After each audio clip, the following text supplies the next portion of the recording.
The story of Jesus is the cornerstone of America and of American civil society.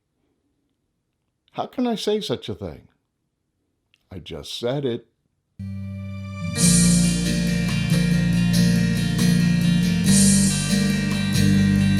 Hi, everybody. We're basically discussing, we've been discussing the last few weeks about the various important chapters of the book, Realizing Jesus. And the last couple of videos, we've been, maybe some people felt, oh, you're beating up on John the Baptist too much. So I thought I'd give John a break this week and discuss the idea of the significance of the story of Jesus in the founding of our country, the United States of America. And I like to use the term the story of Jesus because if you say the religion of Christianity, then people will say, oh, you don't believe in religious freedom, or what about the separation of church and state, and so forth and so on. Well, I'll say up front, I certainly believe in religious freedom. I'll even go a step further and assert that most of the world's religions possess values that are very germane to good citizenship and towards establishing a rigorous civil society. And that is essentially, in terms of the founder's idea, that was one of the great purposes of religious freedom, is that ultimately religion puts forth the virtues that are most important for good citizenship in a civil society. So certainly the principle of religious freedom is relevant, and the people of all religions should be able to find common ground in building a strong nation and a most civil society. That being said, we have to give credit, though, where credit is due.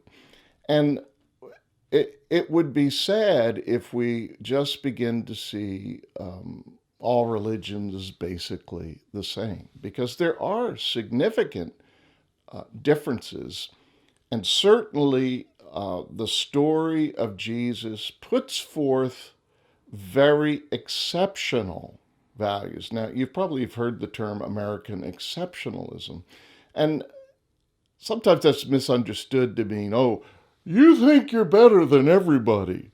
But that's not really what American exceptionalism means. It means that the principles of America's founding were unprecedented and unique and rare, and thus they produced a society that to this day, although some feel it's, we're flickering a little bit, but to this day, America stands as a nation that is the hope of freedom in the world.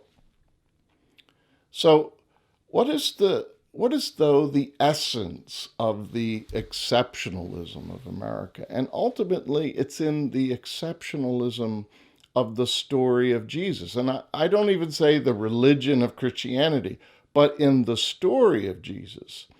And what is it? What is the essential value that is unprecedented and exceptional in the story of Jesus? And it is probably best encapsulated in the simple statement of John 3:16, which says, of course, God so loved the world that he gave his only begotten Son. So let's think about that.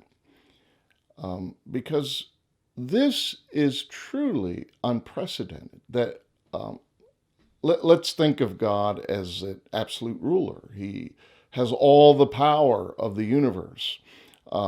He and Jesus are the royal family. And typically the experience of history is that the royal family was of such a rare and divine substance, made very different from the commoners or the peasants. and and that we lived by the good graces of the royals and so forth and so on. But in the story of Jesus, the king, if you will, God, actually demonstrates an unprecedented standard of love for the commoner, for the peasants, that he sacrifices the royal family, he sacrifices the prince, he sacrifices him. So in love he is with all humanity that he would sacrifice his own family for the sake of the world.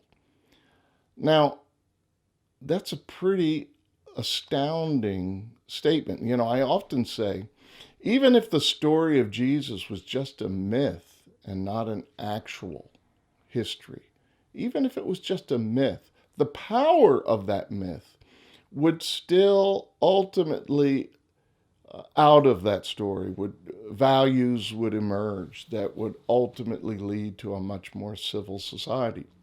So what is the value, the social value that emerges out of the story of Jesus, and the recognition that the king so loves me that, and it is a love that is comparable to the love for which he feels for his very own, the prince, his own son.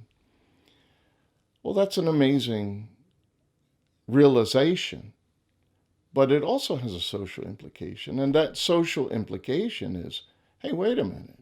If I'm so loved, then I'm not a commoner. If I'm so loved, I'm not a peasant. I'm something more than that. So when people embrace the story of Jesus, there was like an inner transformation, a discovery of self and the value of self. And simultaneously with that was a discovery that the enveloping society did not reflect, did not calibrate with this sense of value, which is what gave birth to pilgrims. Pilgrims who then could not endure the unrighteousness of the society that only deemed them to be peasants or commoners, when in fact they were the sons and daughters of God. So they set out as pilgrims to find a new land, yes, but also to establish a civil society that was more reflective of this newfound personal value that was bequeathed to them in the discovery of the story of Jesus. So, of course, that's the Pilgrims of America who founded this country. But there were other pilgrims who came, not voluntarily, but on the hull bottoms of slave ships. And that was, of course, the slaves from Africa, came to this country, but also discovered a promise in the story of Jesus. Not only did they discover that they were not slaves, that they were the sons and daughters of God, and that a civil society was owed to them as well, but they also discovered another great promise in the story of Jesus, and in this sense became pilgrims themselves of a promise, and that promise being that there was a redemptive power in the course of undeserved suffering. That's the path that Jesus walked. And that became then the hope of the civil rights movement. The civil rights movement was more than just a non-violent movement, but it was a movement that really had this ultimate vision that there was a redemptive power of righteousness that would manifest when we walk the path that Jesus walked. And these two heritages are really the foundation of our country. The story of Jesus is the foundation of American civil society. And as I say, we have to give credit where credit is due. And it doesn't mean we don't respect other religions or we don't welcome a religious pluralistic society. Certainly we do. But we should never lose sight of the genetic code of American exceptionalism, and that it resides firmly in the story of Jesus and the path that he walked. So we talk about this also in the book, Realizing Jesus. And I hope you will pick up a copy and take a look at it and make comments about it. I'd like to hear from you. And also next week we'll continue our study in about John the Baptist. We're giving him a week off to recover a little bit.